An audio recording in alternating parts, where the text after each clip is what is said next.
이슈앤피플 네 가지가 있는 뉴스 이슈 네 가지를 선정해서 소개해드리는 코너인데요. 뱃사공 아나운서 시사 뱃사공 이우영 아나운서와 함께하겠습니다. 안녕하세요. 안녕하십니까, 이우영입니다. 예, 오늘 마지막이네요. 네. 예, 아쉬운데 이미 이 노래에 제가 완전 적응했는데 다음에 또 들을 일이 있을지 잘 모르겠습니다. 어쨌든 예, 첫 번째 소식 가보도록 하죠. 검찰이 불법 대선자금 수수 혐의로 체포한 김용 민주연구원 부원장에 대해 구속영장 청구했네요. 네, 오늘 아침이었습니다. 이 김용 부원장에 대한 구속영장을 청구를 했는데요. 앞서 검찰이 김 부장을 그제 오전 체포해서 강도 높은 조사를 벌였고요. 체포 당시와 마찬가지로 정치자금법 위반 혐의가 적용됐고 혐의 사실이 보다 구체화됐습니다. 혐의는 김 부원장이 유동규 전 성남도시개발공사 기획본부장 등과 공모해서 지난해 4월부터 8월까지 대선을 준비하는 과정에서 남욱 변호사로부터 4차례에 걸쳐서 8억이 넘는 돈을 수수한 혐의다. 영장에 적시를 했는데요. 검찰이 대선을 준비하는 과정이라는 표현을 통해서 거듭 대선 자금이라는 점을 분명히 했고 8억 원 상당이라는 거에서 횟수와 금액이 명확해졌습니다. 예, 대선 자금 요 표현이 지금 12번인가 지금 들어가 있다라고 해서 상당히 지금 파장이 일어나고 있는데 검찰은 김용 부원장 구속 수사를 통해 이 대표 이재명 대표와의 관여 여부를 집중적으로 밝혀낸다라는 방침이네요. 네, 이원석 검찰총장도 어제 국회 국정감사에서 자금 성격과 사용처에 대한 수사가 이뤄질 것이다 이렇게 밝혔고요. 이에 대해서 이제 김 부원장은 대장동 사업 관련자들로부터 불법 자금을 수수했다는 의혹 전혀 사실이 아니라는 입장을 고수하고 있습니다. 이 대표 역시 불법 자금은 1원도 쓴 일이 없다. 김 부원장의 결백함을 믿는다 이렇게 밝혔습니다. 정확하게 1원도 쓴 적도 본 적도 없다. 이렇게 얘기를 했어요. 결백하면 믿는다. 이 표현도 화제가 됐는데 자 그런데 유동규 전 성남도시개발공사 기획본부장 그저께 새벽이죠. 석방됐는데 뒷얘기가 많이 나오고 있어요. 뭐 기획설, 뭐 회유설 등등. 네, 맞습니다. 불법 대선 자금 의혹 수사에 물꼬를 튼 이 결정적인 인물이 유동규 전 본부장이라는 건데요. 382일 만에 구치소를 나왔는데 김용 부원장이 체포된 바로 다음 날이어서 검찰이 석방을 미끼로 유 전 본부장을 회유했다는 의혹이 불거졌습니다. 민주당은 유 전 본부장이 검찰청사에서 동거녀를 만났고 변호사의 접견도 거부됐다 주장을 했는데 검찰이 일부 사실관계는 인정하면서도 회유 의혹은 거듭 이제 완강하게 부인을 했고요. 유 전 본부장과 동거녀를 함께 조사한 건 인정을 했습니다. 하지만 회유를 위해 마주치겠다는 건 흠집내기다 반박을 했고요. 어제 국정감사에서 이원석 검찰총장도 유 전 본부장 한 사람에게 어느 검사가 인생을 걸겠느냐면서 회유 의혹에 분명하게 선을 그었습니다. 여야 대치 대검찰청 국정감사장에서도 어제 펼쳐졌습니다. 네, 어제 대검찰청에 대한 국회 국정감사 현장에는 시작과 동시에 이제 아수라장이 됐는데요. 민주당 의원들이 보복 수사라는 손팻말을 들고 이제 위원장석을 둘러싼 채로 여당의 국감 단독 개시에 거세게 항의했고요. 국민의힘은 국감을 통해 정식으로 검찰총장에게 따져 물으라 되받았습니다. 결국 늦은 오후 돼서야 민주당의 불참 속에 반쪽으로 열리게 됐습니다. 같은 시간 민주당은 용산 대통령실 앞으로 달려갔네요. 네, 검찰의 조직적인 탄압 배후에 윤석열 대통령이 있는 게 아니냐 항의한 건데요. 박주민 더불어민주당 의원은 이게 지검장 또는 검찰총장 단독으로 결정하고 판단하고 움직일 수 있는 것인가 아니라고 본다 이러면서 의심을 하게 된다 말했습니다. 야, 오늘 가장 눈에 띄었던 거는 이재명 대표가 11시에 기자회견 하면서 속보가 막 오전에 막 떴는데 내용은 윤석열 대통령과 국민의힘의 화천대유 대장동 특검 추진하자라고 제안을 했습니다. 네, 이재명 대표는 오늘 기자회견에서 파도 나오는 것이 없자 조작까지 감행하는 모양이다. 그러면서 불법 대선 자금은커녕 사탕 하나 받은 것도 없다 이렇게 밝혔는데요. 이어서 대통령과 여당의 화천대유 대장동 개발과 관련된 특검을 수용하라면서 이제 특검 대상으로 부산저축은행 의혹, 김만배 누나 윤 대통령 부친 자택 구입 경위, 조작 수사 및 위증교사 의혹 등을 언급했습니다. 국민의힘은 뭐 바로 몇 초 뒤에 네. 몇 분도 아니고 몇 초 뒤에 이 제안을 바로 거부했어요. 맞습니다. 주호영 원내대표가 긴급 기자간담회를 열고 특검은 수사가 제대로 되지 않거나 수사를 믿을 수 없을 때 하는 건데 수사가 제대로 되지 않을 땐 특검을 피하다가 정권이 바뀌어서 제대로 수사하니까 특검을 주장한다면서 이건 의도적 시간 끌기, 물타기, 수사 지연 아니냐 이렇게 말을 했고요. 당대표가 돼서 이제 방탄국회를 하려는 거 아니냐는 확신만 국민에게 심어줄 뿐이다 이렇게 말 말을 했습니다. 이런 가운데 법원이 오늘 오후 김용 민주연구원 부원장에 대한 영장 실질심사 여는데 구속 여부에 촉각이 지금 곤두세워 있습니다. 네, 잠시 후 3시 30분에 이제 영장 실질 심사 진행할 예정이라고 하는데요. 이르면 오늘 밤, 늦어도 내일 중에는 나올 전망이라고 합니다. 검찰은 일단 혐의 상당 부분이 소명됐다면서 범죄 혐의에 대해 자신감을 보이고 있는데요.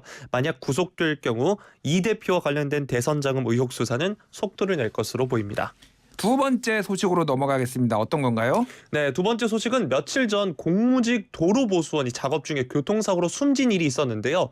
충청북도가 중대재해처벌법 위반 여부를 조사받게 됐습니다. 즉 충북 지역 지방자치단체가 중대재해처벌법 적용 대상에 오른 게 이번이 처음인데 도지사까지 처벌 대상이 될지가 관심이 쏠리고 있습니다. 야, 이건 뭐 간단한 사건이 아닌 것 같은데 일단 사건 개요부터 좀 설명해 주세요. 네, 지난 18일 오후 2시쯤 충북 청주시에 있는 도로에서 5톤 화물차가 도로 도색 작업 중인 차량을 들이받았습니다. 이 사고로 이제 충북도청 소속 도로보수원 공무원 48살 A씨가 숨졌고요. 또 50대 도로보수원 30대 운전직 공무원 2명도 크게 다쳤습니다.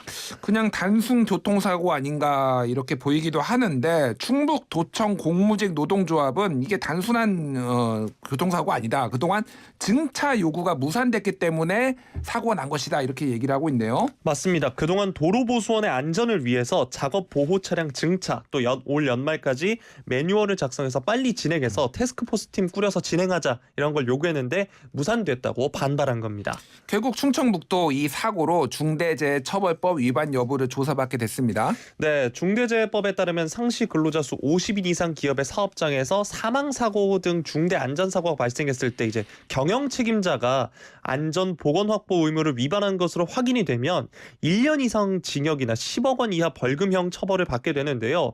이게 사업주는 물론 지자체에도 적용이 돼서 지자체장의 책임을 묻게 돼 있습니다. 그래서 충북도지사에게 이 혐의 적용이 가능한지 고용노동부가 현재 검토하고 있습니다. 사고 발생 이틀 만에 충청북도가 애도를 표하고 재발 방지를 약속하고 나섰습니다. 네, 이우종 행정부지사가 어제 도청 기자실에서 기자회견을 열었는데요. 다시는 이런 불의의 사고가 발생하지 않도록 도로 보수 작업 시 안전교육을 강화하고 매뉴얼 재정비하겠다라고 했고요. 또 소형 화물 자동차 증차 등 안전에 대한 투자도 확대하겠다고 했습니다. 이외에도 순직 처리 등 행정, 재정적 지원에 최선을 다하겠다면서 투자도 늘리겠다 덧붙였습니다. 자, 이런 안타까운 사고는 계속 벌어지고 있는데 오히려 중대재해처벌법은 뭐 완화를 해야 된다 이런 주장들도 정치권에서 나오고 있어요. 사람의 생명만큼 소중한 게 있나 이런 생각이 듭니다. 자, 세 번째 소식으로 넘어가겠습니다. 지난 여름 윤석열 대통령은 강력범죄를 줄이기 위해 모든 경찰관에게 권총을 하나씩 지급하는 방안을 마련하라고 지시를 했었습니다. 국회 입법조사처는 회의적이라는 반응이 나왔네요. 네, YTN 단독 보도로 나온 소식인데요. 먼저 시간 순으로 설명을 드리도록 하겠습니다. 지난 7월에 행정안전부 경찰국 신설로 경찰 반발이 이어지던 때죠. 이때 윤석열 대통령이 서울 신촌지구대를 직접 방문을 했습니다. 이 자리에서 흉악범죄를 막아야 한다면서 모든 경찰관에게 권총 한 자루씩 지급하는 방안을 검토하라 지시를 했었습니다. 이게 뭐 이제 은어로 VIP 지시사항 이런 거 내려오면은 바로 움직이거든요. 네. 경찰이 지금 빠르게 움직였어요. 네, 먼저 매년 5천 정의 총기를 사서 5년 안에 1인 1총기 시대를 열겠다 계획을 세웠는데요. 그래서 내년 권총 구입 예산도 올해보다 무려 26배 늘린 38억 5천만 원을 편성해 놨습니다. 이미 이제 미사용 권총은 이미 지구대와 파출소에 지급을 했고요. 또 흉악범에 대한 강력한 대응을 위해서 경찰도 1인 1총기 소지가 필요하다는 입장을 확고히 갖고 있다고 합니다. 그런데 YTN 취재 결과를 보면 국회 입법조사처에서는 다른 내용의 연구 결과를 내놨습니다. 네, 우선 1인 1총기 지급을 위해선 앞으로 192억 원의 추가 예산이 필요한데 그렇다고 흉악범죄가 줄어들 거라고 보기는 어렵다는 점을 지적을 했습니다. 또 어쨌든 권총을 들고 다니려면 이 기동력 차원에서도 손해인데다가 총기 관리 책임의 부담도 늘어날 거다 분석을 했고요. 또 경찰관의 극단적인 선택을 포함한 총기 사고의 위험도 우려를 했습니다. 이게 총기가 늘어나면은 범죄자들도 오히려 좀 총기가 아니더라도 강력한 뭐 무기를 소지한다든지 그래서 더 흉포화될 가능성 뭐 이런 것까지 다른 나라 사례를 좀 참고를 해야 되지 않을까. 그런데 사실 우리나라 경찰은 테이저건, 뭐 가스총 이런 거를 지금 소지하고 있잖아요. 네, 맞습니다. 입법조사처는 총기 보급 확대보다 테이저건, 가스총의 활용 범위를 늘리는 게 더 효과적이다 평가를 했고요. 사실 최근에 이제 뭐 흉악범죄 대표적으로 뭐 신당역 살인 사건에서 볼 수 있듯이 범죄 피해자에 대한 확실한 보호 조치 또 빠른 대응이 가장 우선돼야 할 것으로 보입니다. 자, 마지막 소식입니다. 트러스 영국 총리가 전격 사임을 했는데 임명된 지 뭐 44일, 45일 좀 약간 엇갈리는데 어쨌든 최단기가 됐네요. 네, 트러스 총리가 우리 시간으로 어제 밤 사임을 표명을 했는데요. 선거 공약을 지킬 수 없는 상황이다. 다음 주에 후임자가 결정될 때까지 총리직에 머물 거라고 했는데요. 앞서서 말씀해 주셨다시피 44일, 45일 이 정도입니다. 이게 엘리자베스 2세 영국 여왕이 서거하기 이틀 전에 총리 임명장을 받았던 건데요. 예. 영국의 한 언론은 밖에 양상추를 내놓고 트러스 총리와 누가 더 오래 버티는지를 두고 내긴 했는데 양상추가 이겼다면서 비꼬기도 했고요. 예. 이게 정치 사상 최단 기록이라고 합니다. 이 전 기록이 이제 119일 만에 숨지면서 자리를 넘겼던 조지 캐닌 전 총리라고 합니다. 1827년에 취임한 총리니까 19세기 기록을 지금 깬 거네요. 네. 그 정도로 예전에 뭐 이제 영국 총리들 보면은 뭐 10년씩 재직하고 그랬거든요. 근데 최근에 굉장히 좀 몇 년, 3년, 4년 짧아지다가 지금 심지어는 44일까지 나왔습니다.